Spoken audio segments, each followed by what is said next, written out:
নমস্কাৰ খবৰ পূৰ্বাঞ্চললৈ আপোনালোকক স্বাগতম। ক্ৰিকেট অনুৰাগীসকলৰ কাৰণে এটি দুখবৰ। স্বাধীনতা দিৱসৰ দিনাই আন্তঃৰাষ্ট্ৰীয় ক্ৰিকেটক বিদায় জনালে ভাৰতীয় ক্ৰিকেট দলৰ প্ৰাক্তন অধিনায়ক মহেন্দ্ৰ সিং ধোনীয়ে। অভিষেক মেচত ৰান আউট হোৱা ধোনীয়ে জীৱনৰ শেষৰখন আন্তঃৰাষ্ট্ৰীয় মেচতো ৰান আউট হৈয়ে কেৰিয়াৰ সমাপ্তি ঘটালে। ধোনীৰ অৱসৰৰ এই ঘোষণাই হতবাক কৰি তুলিছে বিশ্বৰ ক্ৰিকেট অনুৰাগীসকলক। ধোনীয়ে ইনষ্টাগ্ৰামত এটা ভিডিঅ' আপলোড কৰি আন্তঃৰাষ্ট্ৰীয় ক্ৰিকেটক বিদায় জনায়। ধোনীৰ এই পোষ্টত বহু ৰথীমহাৰ্থীয়ে শুভেচ্ছা জ্ঞাপন কৰে।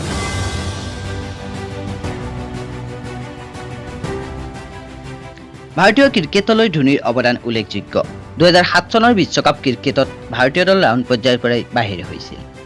পৰৱৰ্তী সময়ত ৰাহুল দ্ৰাবিড়ৰ অধিনায়ক পদ ত্যাগ, প্ৰশিক্ষক গ্ৰেগ চেপেলৰ পদত্যাগে দলটোক একেবাৰে জুৰুলা কৰাৰ সময়ত ধোনীৰ কান্ধত পৰিছিল নেতৃত্বৰ ভাৰ। তেনে বিপৰ্যয়ত ধোনীৰ নেতৃত্বতে ভাৰতীয় ক্ৰিকেট দলে 2007 বৰ্ষত প্ৰথমবাৰলৈ অনুষ্ঠিত হোৱা T20 বিশ্বকাপত খিতাপ জয় কৰিবলৈ সক্ষম হয়। তাৰ পাছৰে পৰা ধোনীৰ নেতৃত্বত ভাৰতীয় দলে জয় কৰে অষ্ট্ৰেলিয়াত প্ৰথমবাৰলৈ শৃংখলা জয়, ICC champion trophy, Asia cup, ICC এদিনীয়া আন্তঃৰাষ্ট্ৰীয় বিশ্বকাপৰ খিতাপ। 2019 চনত ইংলেণ্ডত অনুষ্ঠিত হোৱা এদিনীয়া আন্তঃৰাষ্ট্ৰীয় বিশ্বকাপ ক্ৰিকেটৰ পিছৰ পৰাই দলৰ পৰা আঁতৰি আহিছিল অধিনায়কজন।